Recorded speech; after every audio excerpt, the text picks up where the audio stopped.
Here's something nobody wants to admit. Winning ruins teams.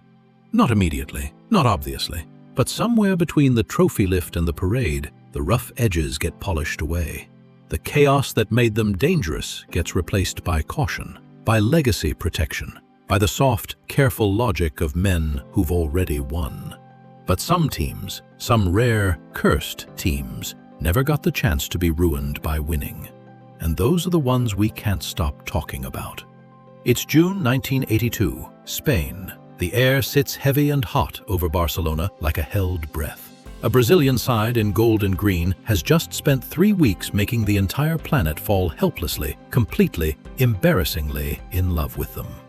15 goals, 3 wins, a style of football so free, so musical, so human that journalists ran out of sporting metaphors and started reaching for art, for jazz, for things you don't normally compare to a game played with a round ball on a rectangle of grass.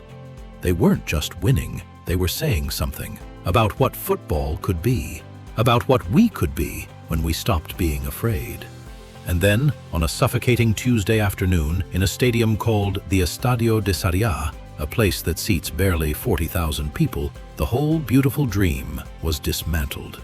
Not by a better team, not by a masterpiece of football, by 3 goals from a man the world had nearly forgotten, by the brutal, indifferent arithmetic of a sport that doesn't care how you play, only whether the ball crossed the line. By the end of this video, you'll understand exactly how the greatest football team to ever not win the World Cup was built, why they refused to change, what died in that stadium in Barcelona, and why, 40+ years later, their tragedy is the reason their name still makes grown adults feel something in their chest. Stay with me. The birth of the revolution. You have to understand what Brazil 1982 was reacting against. The 1970 side, Pelé, Jairzinho, Tostão, had been perfection. Spontaneous, explosive, joyful perfection. But over the following decade, Brazilian football had been quietly infected by a European pragmatism. The military dictatorship running the country wanted results. Winning was national medicine. The 1974 and 1978 squads played cautiously, defensively, grinding out results behind tactical discipline. The country that invented the jogo bonito, the beautiful game, was playing ugly, and it felt like a betrayal. Tele Santana walked back in. He was 52 years old, thoughtful, with the quiet intensity of a man who'd spent his whole life thinking about one thing. And that one thing was this: football should look like the country that invented it. Loose, adventurous, alive. He believed, genuinely, almost spiritually believed, that a team committed entirely to attacking football was not just aesthetically superior, but functionally superior. That joy was a tactical weapon. And then look at the players he had to work with. Zico, the white Pelé, a myth that undersells him because Zico was Zico, a playmaker of such precise, intuitive genius that he could read a game like a sentence and rewrite it in real time. His free kicks didn't just bend, they seemed to change their mind in the air. Sócrates, arguably the most fascinating human being to ever wear football boots, a practicing doctor, a political philosopher, the intellectual leader of a player's democracy inside the squad. They voted on team decisions together, a radical concept in any era. On the pitch, he was 6 feet 4 inches of languid, impossible grace, receiving the ball with his back to goal, and somehow always finding the exact pass nobody else could see. He played like he was thinking 3 moves ahead, but moving like he had all the time in the world. Falcao, the 8th wonder of the world, they called him. A Roma midfielder who combined physical intensity with creative instinct, the engine of the whole machine, a player who could carry the ball through traffic and still find the thread of the attack with a single release. And then Eder, Junior, Cerezo, a team without a single cautious mind in it. Santana didn't just pick attacking players, he built an attacking philosophy, a system that said, "We will not defend deep.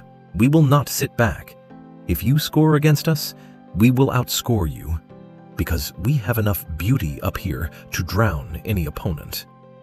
They called it the most cerebral, artistic Brazilian squad since 1970. The global press made pilgrimage to their training sessions. Italy's La Gazzetta dello Sport wrote about them like they were a cultural event. Even rival coaches would admit, quietly, that watching them warm up was enough to make you feel something. This was not just a football team. This was a statement. The peak of arrogant beauty. The 1982 World Cup group stage was a demolition exhibition with beautiful manners. Soviet Union, Scotland, New Zealand.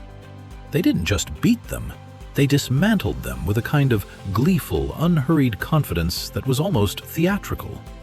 The passing moved in triangles, then triangles within triangles, then the whole geometry would suddenly collapse into a direct vertical run, Zico spinning, finding Sócrates, who'd already seen the run from deep, and the net would bulge. Against the Soviet Union, watch the second goal. Watch it on repeat if you can find it. Junior receives the ball wide, touches it inside. It goes through 5 players in 4 seconds. Nobody holds it more than a heartbeat. And when it arrives at Eder, he doesn't even seem to look before he scores. Because the whole move was a sentence, and that was just the full stop. The media couldn't contain themselves. "They are from another planet," wrote one Spanish journalist. "They play football the way God intended, and everyone else forgot." Brian Clough, a man allergic to compliments, said watching them was the closest thing to pure football he'd ever seen. 15 goals, conceding only 2. Their attacking third was so relentlessly occupied that opponents couldn't breathe forward. Santana watched these matches with a deep, satisfied calm. This was exactly what he'd promised. This was the proof. But there was something underneath all of it. A hairline crack in the architecture, something the beauty kept disguising. They didn't have a defensive midfielder. Not really. Cerezo was adventurous to a fault. The back four was asked to do work that the midfield should have been handling. Against inferior opposition, it didn't matter. They always had the ball anyway. But against a team that didn't care about the ball, against a team that was happy to wait, against a team built around a single lethal striker who didn't need many chances, against Italy. The day the art died. 5th July, 1982. A draw would have been enough. A draw. That bears repeating. Brazil did not need to win. They needed only to not lose. And against an Italian side that had limped through their group stage, 3 draws, barely qualifying, that seemed almost insultingly achievable. But Santana didn't set up to draw. He couldn't. It wasn't stubbornness exactly. It was deeper than that. It was identity. To play for a draw would have been to betray everything he believed, everything the team was. And so they set up to attack, as they always did. Italy had Paolo Rossi. Rossi had just returned from a 2-year ban for match fixing.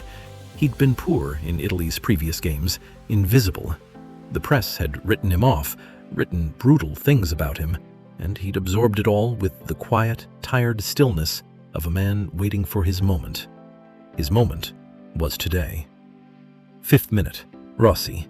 Italy 1, Brazil 0. The Brazilians didn't panic. Why would they? They were Brazil 1982. They pushed forward with controlled urgency, and Sócrates, of course it was Sócrates, crashed an equalizer in off the post. 1-1, balance restored. The universe made sense again. Then the 25th minute.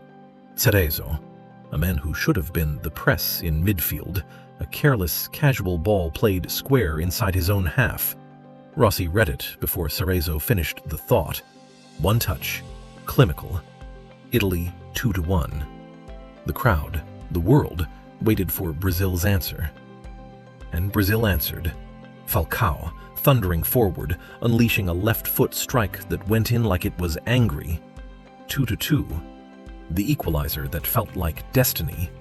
The crowd erupted with relief, with awe, with the sense that, of course, this team couldn't be stopped. 75th minute. A corner. A cross. Rossi again. Italy 3-2. And now you watch the last 15 minutes and you see something that haunts everyone who witnessed it. Brazil pushed, frenetically, desperately, beautifully. The passing didn't break down, the movement didn't stop. Zico hit the post, Eder hit the post, Oscar headed wide from a yard out. The football was still there, the art was still happening, even as the match was dying. That's the most devastating part of it. The final whistle sounded, and Sócrates walked off the pitch with the posture of a man who'd been told something enormous about the nature of the world.